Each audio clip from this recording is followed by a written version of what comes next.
Hi everybody, welcome back. Hope you're all well.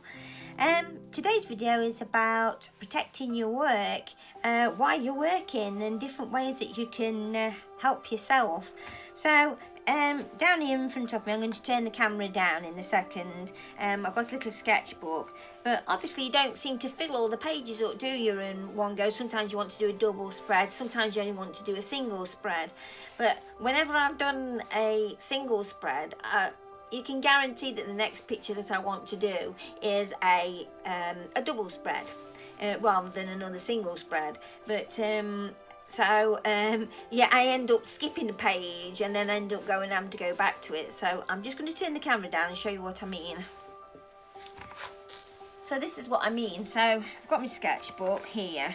That's the first page. I do leave that blank anyway.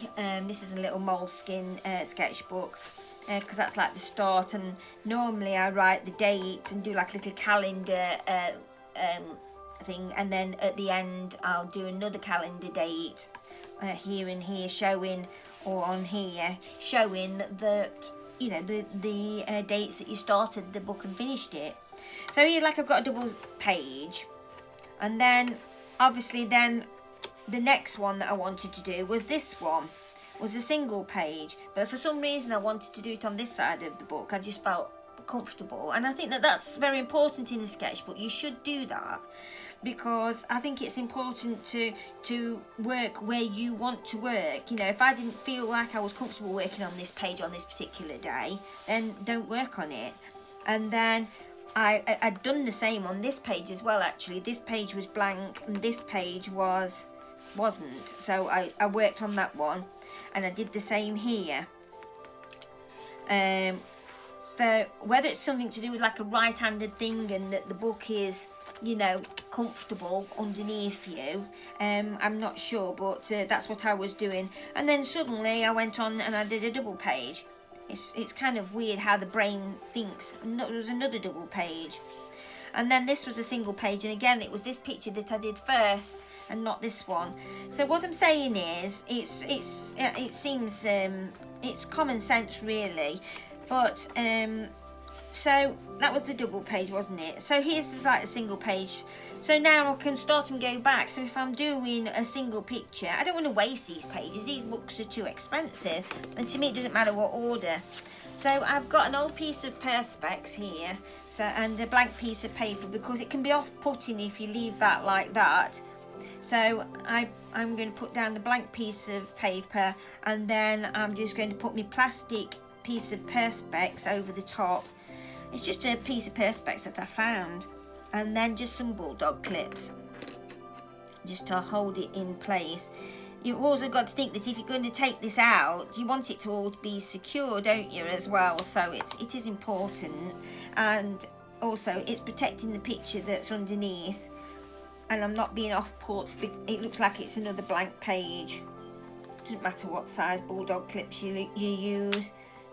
But there, that's nice, and it's nice and secure now. So if I want to do any splashes or splatters or anything that I want, I can do it on that side.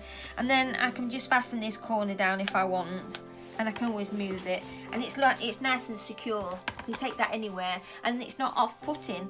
And if necessary, I can use this as a water palette on this side for mixing my colours.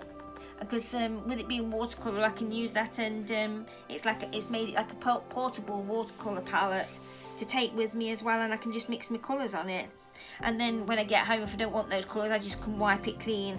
I've wiped it a bit on this one, but I've not wiped it clean yet. But I was just wanting to show you, and it just makes it so much more simple, doesn't it? You know, to get out there again, or to just do it at home. So now I can start with my new drawing.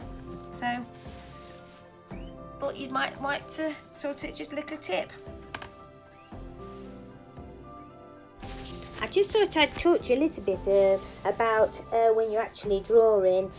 I'm using a fine liner. This is a dark brown, it's not actually a black, but if you buy a pack of fine liners online or from art shop, they're permanent, which means that you can swiftly go over them quickly and gently with watercolour. This is watercolour that I'm using, obviously, and I'm doing wet upon wet. But once you've done your drawing, you know, there's two ways of doing it. You can either put your watercolour drawing, your watercolour down first, and then you can add, you know, you can add your drawing on top, or you can do your drawing as I've done here and then doing the watercolour around it and on top. But it's like a bit of a wash, and I've pulled the sky across to get that effect.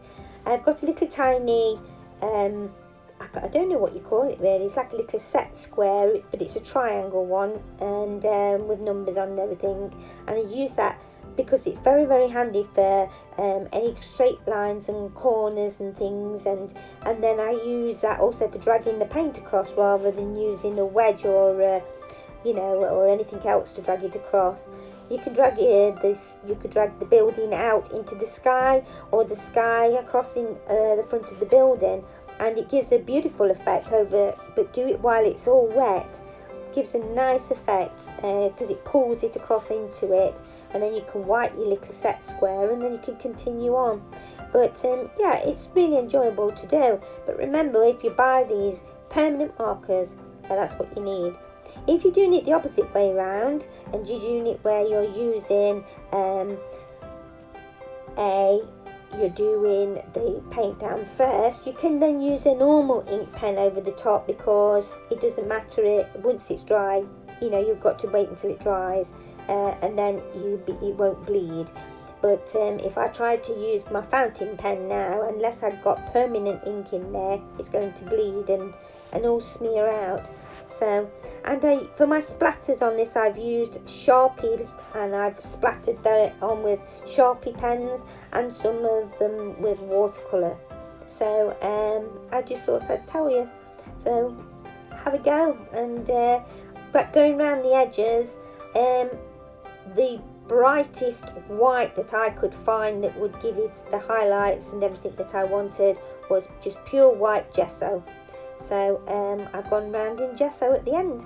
So yeah, I hope you've enjoyed this video, and have a go. It's a lovely style. I'll talk to you again soon.